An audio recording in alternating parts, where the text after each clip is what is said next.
So picture this, you're about buying a property, you have looked at pictures online, it kind of looks good, you have run your numbers, the numbers are looking interesting, and now you have booked a viewing with the agent. Now the question is, what should you take with you during the viewing? So today I'll be sharing with you some tools I usually take with me when I go view properties.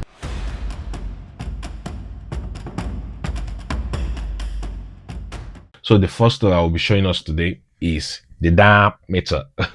Yeah, so this is a sweet baby right here. Now, anytime you go for property viewings, usually one of the main issues you usually see is damp. You always see a big patch of moisture in the wall. Yeah, that's damp. And this baby right here helps in confirming the type of damp it is and even the extent of damp. Now, the way this was designed, I think it was initially or intentionally designed to measure moisture in wood, but it can also be used for building materials. Now, at the very top, you have two probes, two sharp pins, and these are the probes or the points that go into the wall. So, for example, if there's damp in the wall, you're going to hear that beep. Now, you're hearing that beep because it's set to wood mode. But if I change it to building, I don't know if you can see that. Yep, because definitely there's no damp in my hand. But anyways, once you puncture this into the wall surface, you're you're going to hear a beep like you heard initially. Or if your version doesn't have a beep, you're going to see the reading is going to be quite high. And the importance of this is also helps you to confirm the type of damp you have. So usually we have rising damp, we also have penetrating damp. Now, if we had rising damp, for example, by pinning this to the wall, just let's say a little bit above your skating board, and you're able to detect damp, just move a little bit up, probably in 100 millimeters intervals. If you still keep hearing the beep, then you know that probably that's a rising damp. Just try to keep going until you stop hearing the beep or until the reading stops being high. Then you know probably that's the extent of the damp. So with that, you have an understanding that probably what you are experiencing in that section is a rising damp. Sometimes you could also have penetrating damp. Penetrating damp is just moisture ingress from the external part of the building. So for example, let's say the back of your wall on the outside, probably there are some issues with pointing and you already have moisture seeping into your building. And what that's going to cause is you're going to have penetrating damp. So you're going to have moisture ingress into your building. So if you take this baby right here and probably you just see a patch on the wall and you pin it to the wall and you just see that it's just within that patch, you have an understanding that probably that's just a penetrating damp. So apart from fixing the moisture there, it also helps you understand that you have to go outside and check those bricks and ensure that they are repointed to avoid future moisture ingress into the property. And that's how this works. This particular version, it also shows the temperature, so you can well, I don't really know why you would want to measure the temperature though, but it is there. So that's damp meter for you. The next tool we'll be looking at today is this bad boy right here. I don't even know what the name is. But what it does is it helps you measure length, it helps you measure area, it helps you measure volume. And this is quite important, especially if you're trying to estimate the refurb needed in a property. So for example, you have a room, you're trying to estimate the size of carpet that needs to go into the room.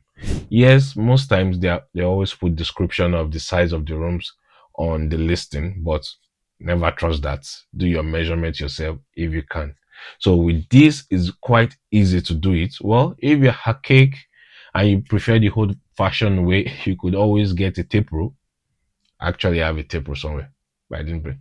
But you could always get a tape rule and measure. But instead of doing that, why not use something that makes life easier for everyone, which is this baby right here. Why do I keep calling all these tools baby? The way it works is it works using a laser pointer I'm not sure whether it's safe to point that to the camera actually, but I don't know if you can see the reflection of the pointer on my screen, but that's the way it works. So depending on where you are, it measures the distance between here to where the laser is bouncing off on. For instance, I wanted to measure the area from this point to the wall here. All I have to do is click measure. I point my laser beam. Let's say this is the focal point, or this is the corner of the room, just for example. We click measure. What you'll see is you'll see the distance come up immediately.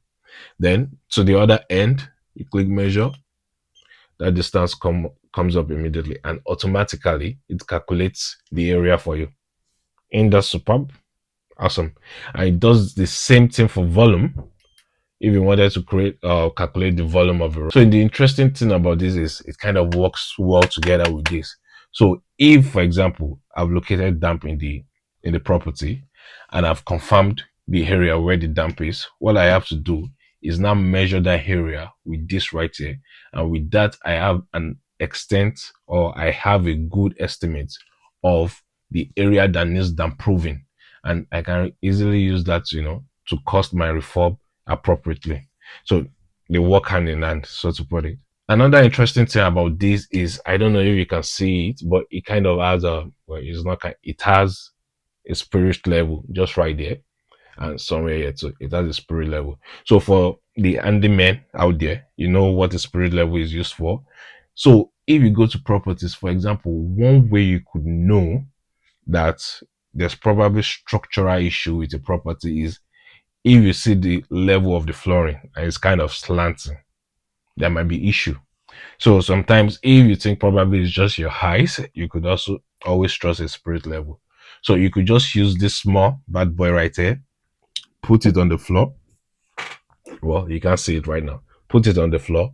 And if you see that the spirit level is way off or is not at the center, then you know that definitely the floor is not level. Then you can now carry out further investigations to confirm that it's just probably loose tiling, or if indeed is a structural problem. So the next is your phone.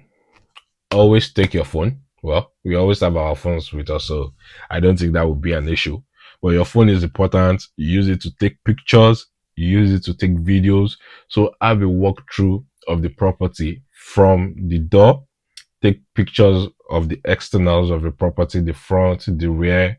If it's a semi-detached, take picture of the sides, because there might be some things that you might miss while on site.